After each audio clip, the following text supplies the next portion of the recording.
हमने बात की थी फिज़िकल डेवलपमेंट ऑफ चाइल्ड में 2 से 6 साल तक की एज के बच्चों की फिज़िकल डेवलपमेंट, और उसमें हमने उनकी ब्रेन डेवलपमेंट की भी बात की, उनके हेल्थ पॉइंट ऑफ व्यू के साथ भी बात की, उनकी मोटर स्किल के पॉइंट ऑफ व्यू के साथ भी बात की। अब हम बात करेंगे फिज़िकल डेवलपमेंट ऑफ चाइल्ड की मिडल चाइल्डहुड में। मिडल चाइल्डहुड एज में अगर हम बात करें तो वो एज पीरियड हम कहते हैं 8 टू 11 ईयर्स है।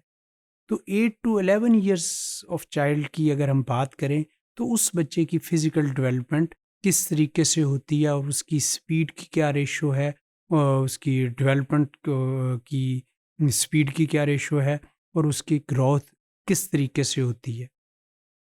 तो physical development of a child with the age of 8 to 11 years, या दूसरे मायनों में मिडिल चाइल्डहुड की बात करें तो उसमें अगर हम देखें तो ages 8 through 11 comprise middle childhood. इसको हम मिडिल चाइल्डहुड कहते हैं। मगर इस एज को भी हम आगे दो हिस्सों में अक्सर सेग्रीगेट कर देते हैं। एक को हम कहते हैं 8 टू 9 ईयर्स ऑफ एज, जिसको कि हम कहते हैं कि some authorities divide middle childhood into early middle childhood, जो कि 7 से 9 साल तक की एज है, and late middle childhood age, जो कि 10 से 11 साल तक की है। तो मिडिल चाइल्डहुड को भी आगे हम दो हिस्सों में तकसीम कर देते हैं। एक 7 से 9 साल तक की एज, और एक 10 से 11 साल तक की age. Like infants, toddlers and preschoolers, आपने देखा होगा कि हमने बात की थी कि जो इन्फेंसी का पीरियड होता है, शीर खारी का पीरियड, या टोडलर्स का पीरियड, और या जो प्री स्कूलर्स का पीरियड जो 2 से 6 साल तक का था, उसमें बच्चे की डेवलपमेंट जो होती है वो ज़्यादा स्पीड से होती है। मगर अगर हम यहाँ पे बात करें, जो कि मिडल चाइल्डहुड जो एज है, इसमें जो डेवलपमेंट होती है, डेवलपमेंट की वो कंसिस्टेंसी तो रहती है, मगर वो स्पीड ऑफ ग्रोथ और डेवलपमेंट उस तरीके से नहीं होता जो कि इन्फेंसी या टोडलर पीरियड में जो चल रहा होता है।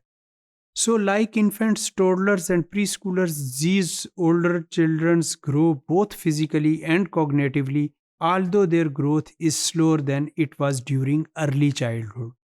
के बावजूद इसके कि इस एज में भी बच्चों की ग्रोथ और डेवलपमेंट उसी तरीके से चल रही होती है, वो फिजिकल पॉइंट ऑफ व्यू के साथ भी और मेंटल पॉइंट ऑफ व्यू के साथ भी, कॉग्निटिवली भी और फिजिकली भी। तो दिमागी और जिस्मानी दोनों डेवलपमेंट चल रही होती हैं, मगर उस स्पीड से या उस प्रोग्रेस से नहीं चल रही होती जिस जिस एज में कि अगर हम देखें कि जो प्री स्कूलर्स की एज है, या इन्फेंसी पीरियड है, या अगर टोडलर पीरियड है, जिस स्पीड से उसमें डेवलपमेंट हो रही होती है, हो तो रही होती है, मगर उससे स्लो हो रही होती है। तो मिडिल चाइल्डहुड की अगर हम बात करें तो उसको हम मिडिल चाइल्डहुड को आगे दो हिस्सों में करते हैं, एक अर्ली मिडिल चाइल्डहुड और एक लेट मिडिल चाइल्डहुड। तो अर्ली मिडिल चाइल्डहुड की अगर बात करें तो उसको हम कहते हैं ये 7 से 9 साल तक की एज है, जबकि अगर हम लेट मिडिल चाइल्डहुड की बात करें तो उसमें 10 से 11 साल तक की एज के बच्चों को हम लेते हैं। तो इसी में इनकी किस किस तरीके से और कौन कौन सी डेवलपमेंट कैसे कैसे होती है, इनको हम देखेंगे कि किस तरीके से physical development of child of from age 8 to 11 years बच्चों में किस तरीके से होती है।